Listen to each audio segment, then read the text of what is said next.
اعوذ باللہ من الشیطان الرجیم بسم اللہ الرحمن الرحیم اللہم صلی علی سیدنا و مولانا محمد وعلی آلہ وصحبہ وبارک وسلم وصلی علیہ۔ السلام علیکم ناظرین، عامر آن لائن کے ساتھ عامر لیاقت حسین حاضر خدمت ہے۔ ناظرین محترم، ایک مرتبہ ایک اونٹ کی مہار ایک چوہے کے ہاتھ میں آ گئی، اور اب کیا ہوا کہ چوہا اونٹ کی مہار تھامے آگے آگے گھمنڈ سے چلا جا رہا ہے، اور اونٹ چوہے کے پیچھے باادب چل رہا ہے۔ مطلب یہ ایک منظر ہے۔ چوہا ہر تھوڑی دیر بعد پیچھے مڑ کر دیکھتا ہے اور سوچتا ہے کہ میں کتنا طاقتور ہوں، اور مطلب یہ کہ اتنا بڑا اونٹ میرے روب میں ہے اور میرے حکم کا تابع۔ بس اسی وجہ سے چوہے کی چال میں غرور آ گیا۔ اب اونٹ ساری بات بھانپ گیا کہ چوہا اس قدر اکڑ کر کیوں چل رہا ہے، مگر اونٹ خاموشی سے مؤدب بنے چلتا رہا، یہاں تک کہ آگے بڑی سی نہر آ گئی۔ اب چوہا رک گیا۔ اونٹ نے دیکھا تو بولا، کیوں رک گئے ہو؟ چوہے نے جواب دیا کہ آگے تو بڑی نہر آ گئی ہے، آگے کیسے جایا جائے گا؟ اونٹ کہنے لگا، تم تو بڑے بہادر ہو، تمہیں تو بڑی طاقت ہے، تم پانی میں قدم رکھو اور نہر پار کر جاؤ۔ چوہا تھر تھر کانپنے لگا اور بولا، نہیں، مجھے ڈر لگتا ہے، یہ پانی تو مجھے تنکے کی طرح بہا کر لے جائے گا۔ اونٹ نے کہا کہ نہیں ڈرو نہیں، بالکل نہیں ڈرو، پانی زیادہ تھوڑی ہے، یہ دیکھو میں تیرے سامنے پانی میں اترتا ہوں اور گہرائی کا پتہ تجھے لگا کے بتا دیتا ہوں۔ اونٹ نہر میں اترا تو پانی اس کے گھٹنوں تک آیا۔ اونٹ ہے بھائی۔ اونٹ نے کہا، دیکھو تو صحیح کہ چوہے میں پانی زیادہ نہیں ہے، بس گھٹنے تک ہی ہے، یہ تو کوئی بڑی بات ہی نہیں ہے۔ چوہے نے کہا کہ تیرے نزدیک معمولی اور چھوٹی شے ہے، میرے لیے جان کا خطرہ ثابت ہوگی۔ تیرے گھٹنے تک آنے والا پانی تو میرے سر سے بھی اوپر سے گزر جائے گا، بس جس میں مطلب یہ کہ اگر یہ پانی گزر گیا تو اس میں ڈوب کر میری لاش بھی تجھ کو نہیں ملے گی۔ اونٹ نے پھر جلال میں آ کر کہا کہ جب تجھے یہ معلوم ہے تو پھر اپنی اوقات میں کیوں نہیں رہتا؟ خود کو تو بڑا پہلوان اور بہادر سمجھ رکھا ہے اور اب تھر تھر کانپ رہا ہے۔ پھر آئندہ ایسی گستاخی نہ کرنا کہ کہیں اس چنگاری سے تیرا جسم نہ جل جائے۔ لو میرے واسطے دیکھو، اگر تو ایک چنگاری تو میرے لیے ایک شعلہ ہوگا، لیکن تجھے جلا کر بھسم کر دے گی۔ ناظرین محترم، بات کہنے کی یہ ہے کہ مسئلہ یہی ہے کہ ہمارے ارد گرد اونٹ کی وجہ سے عزت پانے والے چوہے اپنی اوقات بھول جاتے ہیں۔ آمد و رفت کا مطلب یہ کہ در کیا کھلتا ہے کہ چوہے اپنے آپ کو اونٹ سے بھی برتر سمجھنے لگتے ہیں۔ اگر کچھ دیر کے لیے مہار ملی گئی ہے تو اس ذمہ داری کو عجز اور انکساری سے ادا کرنے کی کوشش کیجئے، اسی میں نجات ہے۔ اور یہ غرور کہ اونٹ میرے بغیر چل ہی نہیں سکتا، یہ خود فریبی ہے، اس سے زیادہ کچھ بھی نہیں ہے۔ اللہ سے دعا ہے کہ وہ ہمیں ایسے چوہوں کے شر سے محفوظ رکھے جو اونٹ کی مہار تھام کر اپنی اوقات بھول جاتے ہیں۔ آج کا ہمارا جو موضوع ہے وہ ہے ملازمین پر تشدد، اور اس کے ساتھ ساتھ ملازمین کے ساتھ حسن سلوک کا نہ کرنا، بلکہ ملازمین کو بالکل جیسے کہ اوقات بھول جاتے ہیں بڑے لوگ، ذرا سا پیسہ کیا آ گیا۔ بلکہ میں ایک شعر پڑھوں گا کہ دلاور فگار کا تھا کہ جب کمینے عروج پاتے ہیں اپنے ماضی کو بھول جاتے ہیں، کتنے کمظرف ہیں یہ غبارے، چند پھونکوں میں پھول جاتے ہیں۔ تو یہ کمظرف غباروں کا ذکر ہے کہ جو اپنے آپ کو ایمپلائر تو کہتے ہیں لیکن اپنے ملازمین کے ساتھ حسن سلوک نہیں کرتے۔ گھر کا بھی معاملہ ہے، گھر میں جو ایک تو لفظ مجھے بڑا برا لگتا ہے، ماسی، یا تو اس کو کہتے ہیں ماسی، یعنی ماں جیسی، تو ماسی کہلائی، ورنہ ہر خاتون کو ماسی کہہ کے بلایا جاتا ہے۔ ہماری امی تو کہتی تھیں، اللہ تعالیٰ انہیں بخشے، وہ فرماتی تھی کہ بھائی یہ جو کام کر رہی ہیں تمہاری خالہ ہیں، تو ان کو ہم زرینہ خالہ کہتے تھے، فلاں خالہ، ہم تو خالہ خالہ کہہ کر مخاطب کرتے تھے، لیکن آج ماسی ادھر آؤ، ماسی کیوں کرو، ماسی یہ کر لو۔ تو ذرا علماء کرام سے پوچھتے ہیں، جو علماء کرام یہاں تشریف فرمائے، بڑے جید علماء کرام ہیں، جناب ہمارے ساتھ موجود ہیں سابق dean faculty of arts and social sciences, سابق dean faculty of Islamic studies Jamia Karachi, founding director Islamic educational and cultural research centre امریکہ، کینیڈا، بحرین اور پاکستان، جناب پروفیسر ڈاکٹر محمد احمد قادری صاحب۔ اور میں آپ کو یہ بتاؤں، ابھی مجھے بتا رہے تھے کافی ان کا ریسرچ ورک پوری دنیا میں اس وقت پڑھا جا رہا ہے، امیزون پر اس وقت بیسٹ سیلر ان کی بک ہے، آپ ہمیں بتاتے نہیں ہیں, ہمیں چھپا کے رکھتے, پھر کہتے ہیں آپ ہمارا تعارف نہیں کراتے. تو تشریف فرمائے. السلام علیکم. کیسے مزاج ہے ڈاکٹر صاحب؟ وہ کتاب چاہیے مجھے. اگلی دفعہ آپ کو ماشاء اللہ چاروں طرف سے آوازیں آ رہی ہیں, میں ذکر نہیں کروں گا کیونکہ وہ آپ کا میرا ایک راز ہے. تشریف فرمائے.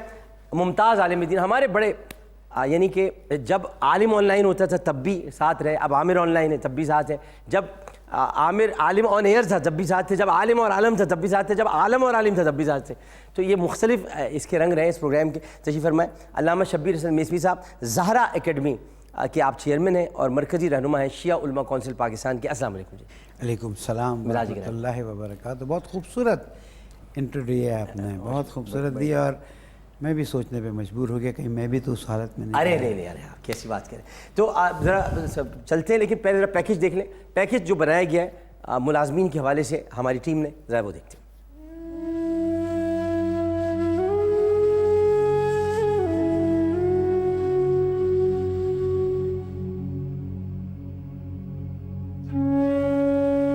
انسان خطا کا پتلا ہے. دنیا میں ہر انسان سے غلطی ہو سکتی ہے. گھریلو ملازم, دفتری ماتحت, نوکر اور خادم بھی اس سے مستثنی نہیں. ان سے بھی غلطی ہو جاتی ہے, لیکن اس کا ہرگز یہ مطلب نہیں کہ ان سے بدسلوکی کی جائے یا کسی معمولی خطا پر انہیں تشدد کا نشانہ بنایا جائے. گزشتہ چند برسوں کے دوران پاکستان کے مختلف شہروں میں ملازموں, بالخصوص کم عمر ملازموں اور ملازماؤں کے ساتھ مبینہ تشدد کے ایسے بے شمار واقعات پیش آئے جنہوں نے انسانیت کو شرما کر رکھ دیا. رسی کے ساتھ باندھتے تھے اور چھریوں کے ساتھ گرم کر کے لگاتے تھے اور ڈنڈوں کے ساتھ مارتے تھے. دسمبر 2016 میں فیصل آباد سے تعلق رکھنے والی کم سن ملازمہ طیبہ پر مالکان کے سفاکانہ تشدد کے واقعے نے ملک بھر کو ہلا کر بلکہ دہلا کر رکھ دیا. طیبہ تشدد کیس سے شہرت پانے والے اس واقعے پر سپریم کورٹ نے از خود نوٹس لیا اور جرم ثابت ہونے پر ظالم میاں بیوی کو قید اور جرمانے کی سزا بھی سنائی گئی.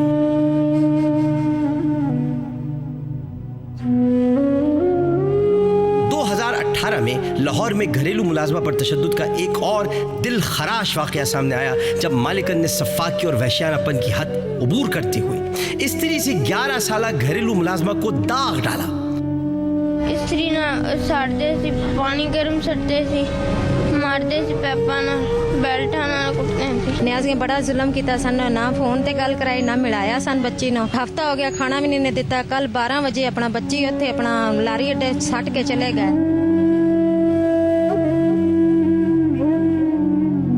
جون 2020 میں انسانیت اسی طرح قتل ہوئی کہ راولپنڈی میں 8 سالہ گھریلو ملازمہ زہرا شاہ سے صفائی کے دوران غلطی سے پنجرے میں 2 طوطے کیا اڑے, گویا مالکان کی انسانیت ہوا ہو گئی. اور ظالم میاں بیوی نے معصوم بچی کو اسی پنجرے میں بند کر کے 8 دن تک مسلسل اس پر اتنا بدترین تشدد کیا کہ وہ جان کی بازی ہار گئی. دسمبر 2020 میں فیصل آباد میں 12 سالہ گھریلو ملازمہ صدف بدسلوکی کا نشانہ بنی اور رواں برس جنوری 2021 میں سیالکوٹ میں کم سن ملازمہ سے بدسلوکی پر مقامی عدالت نے مالکان میاں بیوی کو جیل بھیجنے کا حکم سنایا. گزشتہ برس کے اختتام پر جاری ہونے والی ایک رپورٹ کے مطابق ملک بھر میں ملازمین کے استحصال کے واقعات میں 14% اضافہ ہوا ہے اور سال بھر کے دوران کم سن ملازمین سے بدسلوکی کے لگ بھگ کوئی 3000 واقعات رپورٹ ہوئے ہیں. گھروں میں کام کرنے والی ماسیوں, ہوٹل اور دکانوں میں کام کرنے والے ملازموں, گھر گھر سامان فراہم کرنے والے ڈیلیوری سٹاف اور دفتروں میں کلرک اور چپراسی کی اسامیوں پر مامور ملازموں کے ساتھ بدسلوکی کی وبا عام ہوتی جا رہی ہے. جب بھی اس طرح کے واقعات کی باز گشت سنائی دیتی ہے تو خلیفہ راشد سیدنا فاروق اعظم رضی اللہ تعالی عنہ کا یہ قول سماعتوں میں گونجنے لگتا ہے کہ تم لوگوں نے کب سے غلام بنانا شروع کر دیا جبکہ ان کی ماں نے انہیں آزاد پیدا کیا تھا.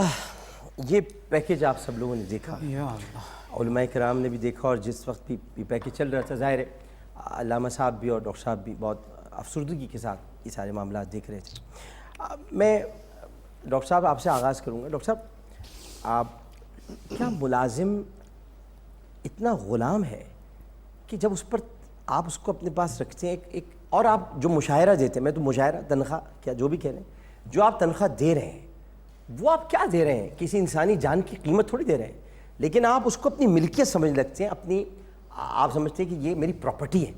یہ پراپرٹی نہیں ہے, یہ آزاد ہے, اور یہ اپنے گھر کے لیے آیا ہے آپ کے پاس. آپ کے گھر کے لیے نہیں آیا, اپنے گھر کے لیے آیا ہے. اپنے گھر میں کچھ بچوں کو کھانا کھلا دے, ان کے لیے کچھ لے جائے. لیکن آپ کیا حسن سلوک کر رہے ہیں؟ آپ تو بہت بدسلوکی سے پیش آ رہے ہیں ڈاکٹر صاحب. بسم اللہ الرحمن الرحیم علیہ صلی وسلم دائما ابدا علی حبیبک خیر خلق کلہم. سب سے پہلے تو میں مبارکباد دوں گا ایکسپریس ٹیلی ویژن کو بھی, اس چینل کو, آپ کو خاص طور پر, کہ آپ جو معاشرتی نفس ہے اور جو معاشرتی احساسات ہیں ان پر بات کر رہے ہیں, تصوراتی گفتگو نہیں ہو رہی. اور آپ عقائد کو جوڑنے کی بات کر رہے ہیں, افراد کو جوڑنے کی بات کر رہے ہیں, پاکستان کو مضبوط کرنے کی بات کر رہے ہیں. آپ لوگوں کو الگ الگ نہیں کر رہے. اور اس کا سب سے بہت بڑا حصہ ان لوگوں کا ہے جن کو آپ اپنی زندگی کے اندر نظر انداز کرتے ہیں. تاجدار مدینہ صلی اللہ علیہ وسلم نے انہیں اپنے گلے لگایا. بے شک دنیا کا کوئی مذہب یا دنیا کا کوئی عقیدہ ایسا نہیں ہوگا کہ جس میں حضور کریم صلی اللہ علیہ وسلم کی کوئی مثال پیش کر سکے. کیوں کہ حضور صلی اللہ علیہ وسلم نے بڑی سی بڑی غلطی کے لیے تو معافی کے انداز اختیار کی کہ بس معاف ہو جائے گا, معاف ہو جائے گا, معاف ہو جائے گا. اور جہاں غلاموں نے کہیں تعلق کی بنیاد پر اپنے آقا کے سامنے کوئی بات کی اور آقا نے غلام سے بات کی, تو اس میں یہاں تک کہ اگر تیرے لہجے میں تکبر ہے تب بھی تیرا غلام آزاد. تو نے اگر اسے تھپڑ مار دیا تو اس کو آزاد کر, اور اگر تیرے پاس استطاعت ہے تو تب بھی تو آزاد کر. یعنی حضور کریم صلی اللہ علیہ وسلم نے ہر طریقے سے کوشش کی کہ غلامی کا ادارہ کمزور سے کمزور یہاں تک کہ غلامی کا ادارہ, غلامی کا ادارہ کمزور, اس لیے کہ جو ایتھنز اور اسپارٹا ہے, ایتھنز اور اسپارٹا کے اندر, اسپارٹنز آپ کو یاد ہے انہوں نے کیسی لڑائی لڑی ہے جی, جو خسرو پرویز سے, وہ تو سب کو معلوم ہے نا. تو صرف میں اشارہ کرتے چلوں, اسپارٹنز کی لڑائی بڑی خطرناک تھی. ایتھنز اور اسپارٹا کے اندر جہاں آپ ایک طرف سوکریٹیز کو دیکھتے ہیں یا سقراط کو دیکھتے ہیں, پولیبیس, سیفالس اور کریٹو فائڈو اپالوجی کے جو کریکٹرز دیکھتے ہیں آپ, اور اس کے اندر وہ کہتے ہیں کہ غلامی is essential part of society. Without slavery there is no concept of ideal state, master, soldier and slave. اور یہ اسپارٹنز, ایک میں آپ کی خزانہ معذرت چاہتا, نیٹ فلکس پر ایک 300 مووی ہے, 300, اس میں اسپارٹنز زرزیز سے لڑ رہے ہیں. زرزیز جو تھا وہ ایران, جتنے بھی خسرو تھے ان کو پرویز کہا جاتا تھا, وہ زرزیز بڑا تھا. اور یہ جو بتا رہے ہیں ڈاکٹر صاحب, یہ وہی ایتھنز کے اندر تھا جو جن کے لیے کہا جاتا تھا سلیوری جو ہے وہ بہت ضروری ہے, اور انہوں نے سلیوری کے خلاف آواز اٹھائی تھی. اور اس کی اولاد ملکیت کس کی ہے؟ وہ ملکیت ہے حکومت کی. اور اگر آقا کی بات میں کہیں غلام نے کوئی گفتگو کی, ایک لفظ بھی اگر اپنا ادا کیا, تو اس کے لیے یہ سزا ہے کہ کم سے کم اس کے 2 حصے کر دیے جائیں, چیر دیا جائے اس کو. تاجدار مدینہ سے فرمایا کہ یاد رکھو لوگوں, سزا کون دے گا؟ سزا وہ دیں گے جو آقا ہے, جو معاشرہ ہے, جس کو آپ ماسٹر کلاس کہتے ہیں, جس کو آپ کہتے ہیں کنگ فلاسفر. الجمہوریہ جو بنیادی کتاب ہے افلاطون کی, اس کا پہلا چیپٹر ہی یہ کہا جاتا ہے کہ صاحب کچھ لوگ پیدا ہوئے معاشرے پہ حکمرانی کرنے کے لیے. اسی کتاب میں پلیٹو, اسی کتاب میں افلاطون نے لکھا ہے بچے اگر اندھیرے سے ڈر جائیں تو تعجب نہیں, لیکن بالغ روشنی سے ڈرنے لگے تو یہ حیرت کی بات ہے.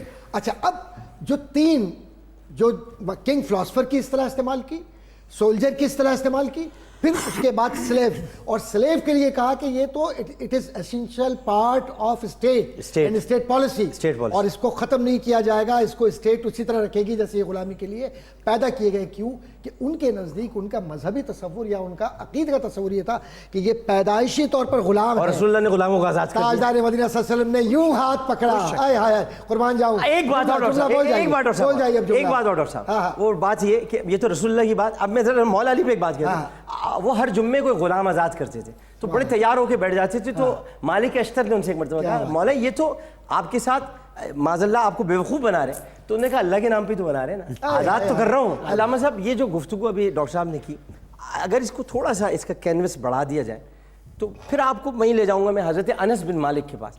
وہ کچھ فرما رہے ہیں, وہ کچھ کہہ رہے ہیں کہ نبی کریم صلی اللہ علیہ وسلم نے تو مجھ سے کبھی غلاموں جیسے سلوک ہی نہیں کیا, مجھے تو محسوس ہی نہیں ہوتا تھا کہ میں یہاں کا ملازم. اور یہ ام سلیم کے بیٹے ہیں حضرت انس بن مالک, اور یہ کربلا تک زندہ رہے ہیں, موجود رہے ہیں, اور انہوں نے یہ واقعہ رپورٹ کیا تھا جب یہ حضرت زید بن ارقم کے گھر میں, اور جب وہ پہنچے تھے ان کی بینائی جاتی رہی تھی, تو حضرت انس بن مالک نے کہا تھا کہ دیکھیں حسین کو کس طرح سے شہید کیا گیا. تو ذرا مجھے بتائیے گا کہ یہ کیا سلسلہ تھا غلاموں کا اور حسن سلوک. بڑی خوبصورت گفتگو ہو رہی ہے, اور اس میں پھولوں میں جنت کے پھول کا ذکر بھی کرتا چلوں. کیا بات کر دی آپ نے, واہ واہ, ہماری محفل میں مزید خوشبو بڑھ جائے کہ جب جناب فاطمہ زہرا سلام کی شادی ہوئی اور اس کے کچھ عرصے بعد گھر کے کام بہت زیادہ ہوئے, تو رسول اکرم صلی اللہ علیہ وسلم نے حضرت فضہ تحفے میں دے دی تھی. وہ کنیز تحفے میں دے دی گئی. اب